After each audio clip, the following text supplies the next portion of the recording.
Hey everyone, welcome back to the range. The new phone books are here.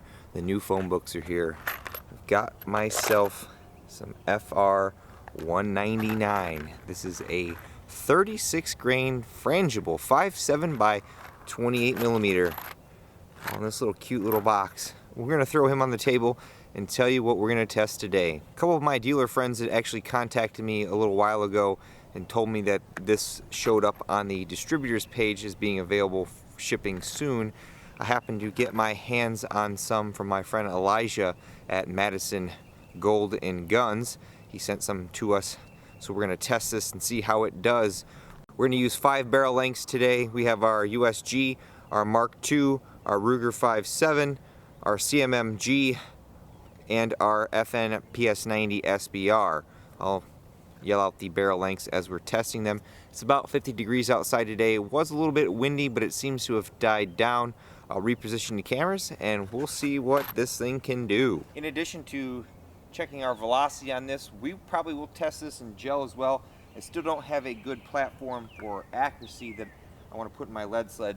So first we'll start with the original FN 5.7 USG. This has the Eden Perfection flat face trigger on it.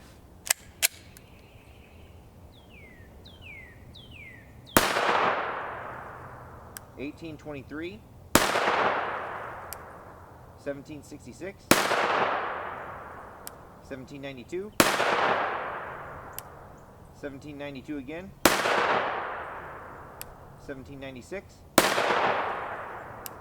$17.29, $17.84, $18.01, $17.75, $17.87. Got lock back, that's good. Velocities for a 36 grain, just a little bit on the slow side. And now we'll step up to our 5.7 Mark II or MK2.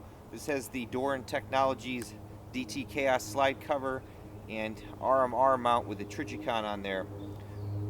We may see a little bit of stumble in this. This optic adds a little bit of weight to the slide, which can detract from reliability if the round is not fast enough, or hot enough I should say. 1756, 1749, 1759, 1754, 1766, 1759, 1766, 1756, 1773, 1749. We got lock back, that's good. And now our Ruger Model 5.7, or 57 as some have called it. Checked with marketing, it is called the 5.7. This has a 4.94 inch barrel. Remember if I said before, but the other 5.7s have a 4.75 inch barrel. And what I've noticed with this platform is, I don't know if the chamber is undercut or undersized a little bit, but with some of the hotter loads, I'm seeing an increase in velocity out of this barrel length and system.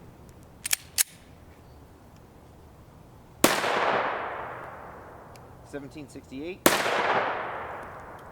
$17.77, $17.75, $17.84, $17.82, $17.94, $18.01, $17.87, $18.06, $17.80. Got lock back on that as well. And now my newer test mule. This is a CMMG MK57 upper. Mounts to any lower. We've got it on a pistol lower here. Uses the 40 round conversion mags. Got a Yankee Hill QD brake up front.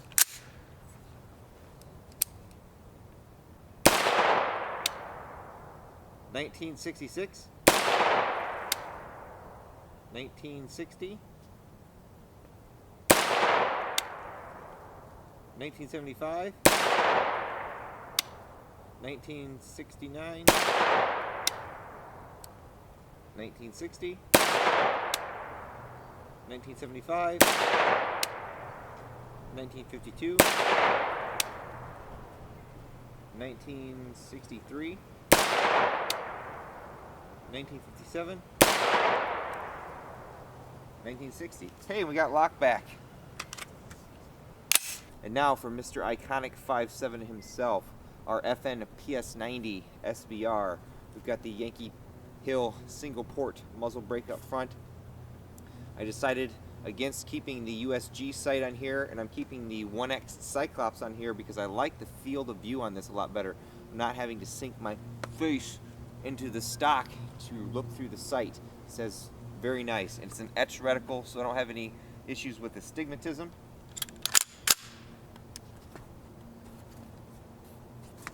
Don't really need that here.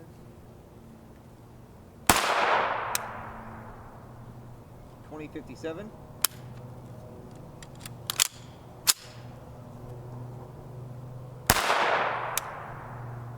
2070, 2070 again, 2054, 2054 again, 2041, 2014, 2020, 2023, 2008,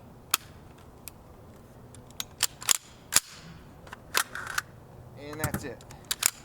Sometimes get a stumble on the SBR a little bit when you're shooting some of the heavier and slightly slower than normal rounds the first couple of rounds, and then things warm up and then they seem to run like a sewing machine. Since there's not a lot of information about FR199 in this testing, I figured we would just test it in gel just to see what it's going to perform like. We have our standard FBI 10% clear ballistics gel block behind the chronograph down there. We got the high speed going. We'll take a shot with the Ruger, the 4.94 inch barrel, then the CMMG. I apologize in advance about the wind. There's some people that want a frangible bullet for self-defense means as a way of limiting over penetration. Not sure what this is going to do at higher velocity. Your mileage may vary in terms of what you want for self-defense, so I figured we just test it anyways.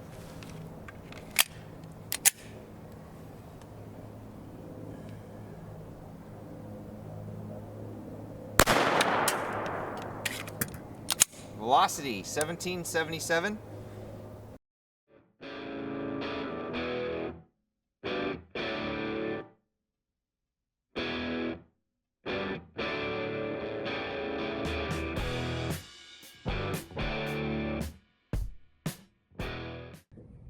This is a used gel block, so I apologize about its dirtiness. That wound track on top right here is our FR199. We don't have any disruption, it looks like, in terms of the bullet fragmenting apart into its little pieces. Looks like it's tumbling. It exceeds the 16 inches of the block and cannot be found. So it's a pretty decent little wound cavity, not moving very fast. That's a 36 grain bullet moving at what SS197 used to move at. For the CMMG test, we'll try to make sure we contain it in the block. If not, we may have to take some shots off camera. That one on the bottom there is our FR199. We'll grab a shot with our CMMG. This has an 8-inch barrel. We should see a good jump in velocity. Hopefully I can contain it in the block.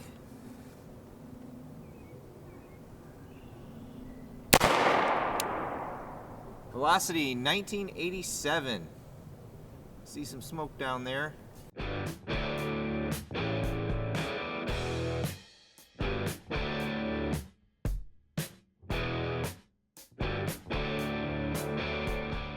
Be hard to see because I put this shot right next to another test, but this little disruption right here is the FR199.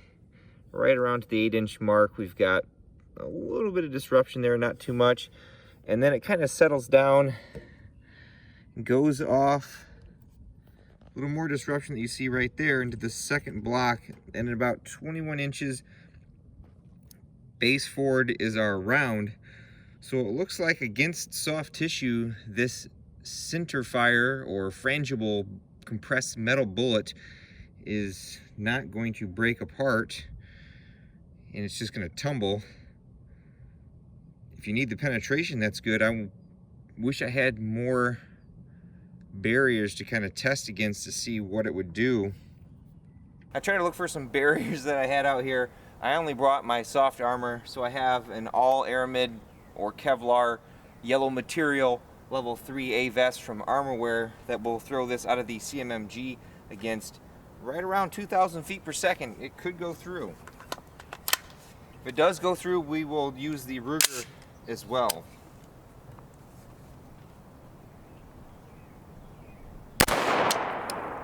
Velocity 1949.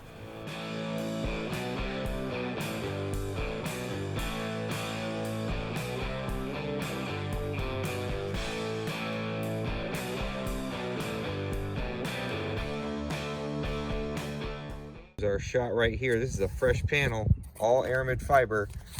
Ruh-roh, penetration. And here is actually our wound track right here, this top one. We actually get to right around the 14-inch mark. We have two separate wound tracks that split off around the 9-inch mark. You can see some of that compressed metal color in there. Very interesting. I am very surprised. I don't know about you guys. Drop a comment below on your thoughts. A frangible bullet penetrating soft Kevlar. We'll try it out of the slower barrel. And if it penetrates again, we'll try something with a little more robust materials. Guess we should have started this test with the shorter barrel length. Now I'm very curious. Curiosity killed the cat. Velocity 1801.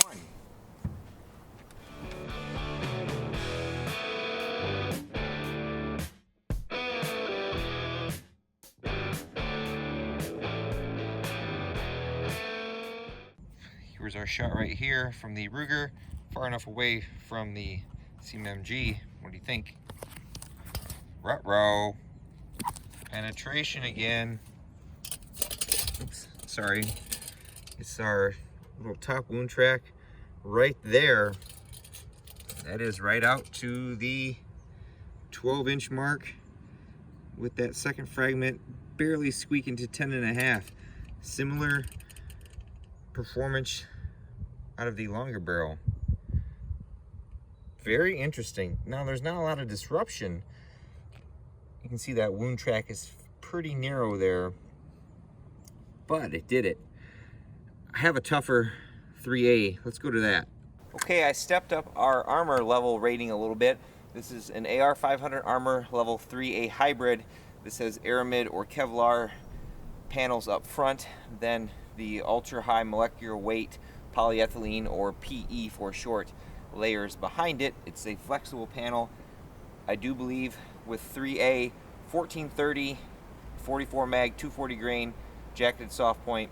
This is over 1,600 feet per second with the same 44 mag. If this can't stop it, then the Botac or Botash Battle Steel will be up next.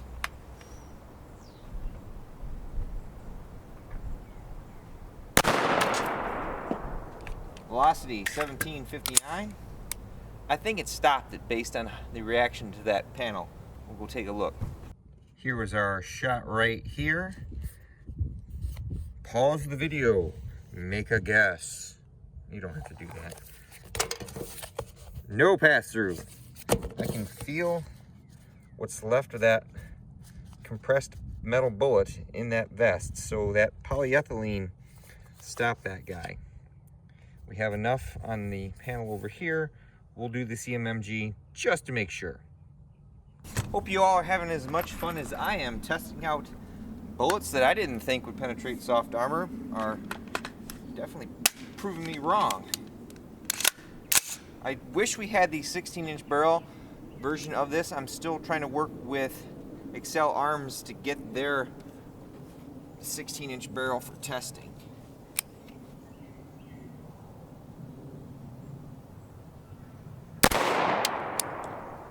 1993. One thing I am noticing though on the CMMG with this lighter round, we're not getting lock back. We'll have to test that a little more.